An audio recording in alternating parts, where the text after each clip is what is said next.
Hello everybody, welcome back to From Rhythm to Algorithm Part 26, Vibration and Volume. We've got a fun episode today. So, if you had to sum up to what have we done, I mean obviously a ton of mathematics, a ton of proofing, but we've shown the inconsistency of mathematics, the entirety of it. Again, mathematics is how we articulate the description of the physical world. So now we're going to show, right, a first principle scientist in the 21st century, you would have to show a fundamental physical relationship that has never been calculated or understood correctly. And that's huge. I don't like to exaggerate things, but again, nobody knows how many people have walked on this planet. We all experience the same things. You have to be able to articulate a fundamental physical identity that has never been understood before. So let's do that today. How big is your house? Did you say a unit of square feet? All right, square feet will make we've talked about pace and space. Space is area. Space being the slang word, area being the rigorous fundamental word. Now what is volume? What is volume? If I'm in a car and I say, hey man, turn up the volume, what are you gonna do? If I'm in math class and I say, what's the volume of a sphere? What are you going to do? If I'm at the gym and I say, hey man, we're going to do volume today, what are we going to do? So the thing people have never understood is volume. And we can just state the physical relationship and we'll talk about why. Volume is a function of vibration. What does vibrational information theory do? It describes the volume of physical systems. So, again, that shows the inconsistency. These are all three contexts. Again, just changed a couple words, and if you're in the car, you're going to turn up the stereo. If you're in math class, you're going to extend the dimension, the length of the side of a cube or square. Well, volume is not two-dimensional. And if we're at the gym, volume is just going to be more repetition. So that's clearly physically real. But locality, we want to talk about locality, size, and completeness. Talked about completeness, but we're going to state a sphere or a closed geometric object is a complete geometric object. And because of fractals, because of iteration, because of the non-uniqueness of size. And so what I want to say about locality is, right, should you look at the solar system as an atom or as an atom as a solar system? Yes, absolutely. We've talked about, we've demonstrated or shown the picture of the black hole, but you absolutely should look at atoms and solar systems as the same structure. Should be able to make some distinction about physical size, saying anything about the same size has, different shape, but some size difference, everything looks like a sphere or a point source because it does. And then black holes, I'm going to talk about this yesterday over email, but I'm sure black holes are cold, meaning they don't vibrate, meaning they don't radiate, that's why we don't see them, but yes, they are very massive. Still not, like I said, I think we should have a hard conceptual break from trapping light. I don't think it's physically doing that. But all of this in general, where is the border of a physical system, right?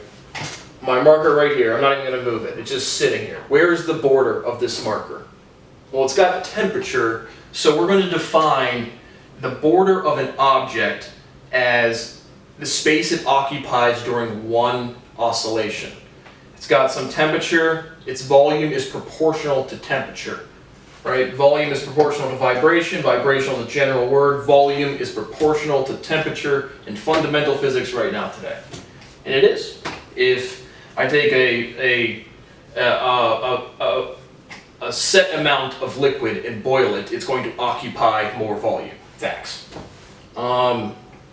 So we're going to define the boundary of any physical system as a function of its temperature, and one complete oscillation at a given temperature is defined as complete, and that is the border of a system. So right? Because we've talked about continuity. Continuity physically for sure doesn't exist. Just a random psychological aside. Continuity exists for sure at a personal level, meaning if you don't die, you've been conscious or you're in your body the whole time. Like even if you're sleeping, you're still, and someone bangs at your door, you're going to wake up, you're still processing information. So at a psychological, species, biology level, continuity is local, meaning personal, but it is certainly not, consciousness isn't continuous from amongst the species. Everyone doesn't know stuff, no one's different people, blah, blah, blah, random biology and psychology aside. But that's the physical boundary of a system. It is proportional to its temperature. Let me start over. So that's clear as day as a physical thing. We'll do one more physical demonstration, and then we'll start developing the mathematics for this. So, demonstrating entanglement and light and vibration. Another popular thing I've sent to people in email, I saw on Reddit, it was just like someone saying, look how my silhouette is projected into the light rays in the room. Yes. So that is what entanglement is. Entanglement, right? I want you to look at a light source and I want you to squint your eyes, or you can also use sunglasses. But look at a light source and squint your eyes so your eyelashes are almost closed and you can start like breaking apart the light into different light rays.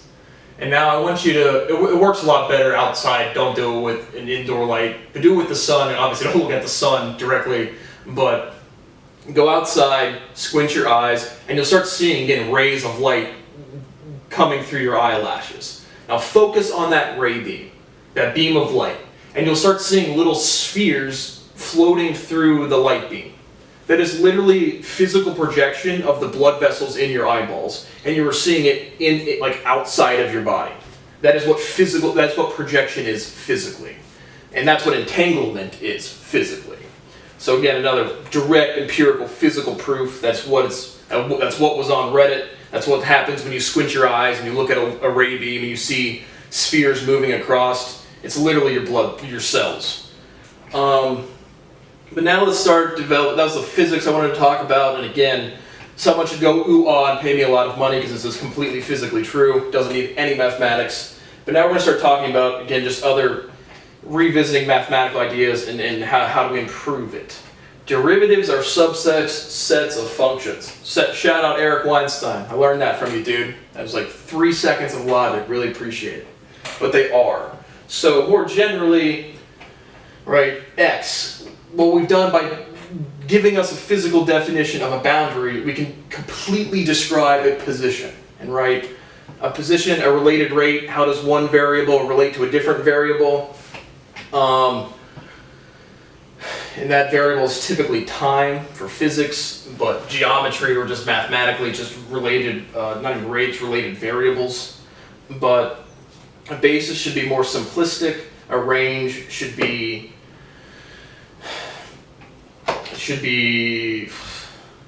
larger, a bigger set. All right, you have X, the position X, you divide that with another coordinate Y. Just a brief thing on coordinate systems. There should be some reason as to why, spherical, cylindrical, and Cartesian. Why not, 300 different types of geometries, or why not these ones or those ones? Again, something with a fundamental stability of 2, something with 3, right? Velocity is a derivative of position. Acceleration is a derivative of velocity. But, so, like just looking at, here's 3 dimension, this is volume, right? 1-to-1 translation, 1-to-1 definitions. Dimensionality 3 is volume. Space is dimensionality 2, squares, circles. And dimensionality 1, strings. And so, now getting to the atomic level, or just, again, not even the atomic level, but just like, again, a string, a 3-dimensional object at room temperature, approximate room size, right? Well, vibration at that level, right, is the amplitude of the vibrating string. So this gives us a direct physical introduction into trigonometry, sine waves and cosine waves. Why do those exist mathematically? Because volume is a function of vibration. Facts. So now we've categorized a single system, we've categorized the dimensionalities 1 through 3 and proven 0 does not exist physically. And now we just need to show, again, how tension relates the exchange of force from one system to another. But this is how we define the boundary of a physical system for the first time ever. Thanks for watching From Rhythm to Algorithm, Part 26, Vibration and Volume. And if you're still watching, again, the fraud and crime is so fucking profound. Get ready for legal war. It's absolutely coming. As soon as you people stop killing children, start respecting my rights, as many professionals I can send to jail are going to fucking jail. Thanks for watching. You're fucking up my goddamn life.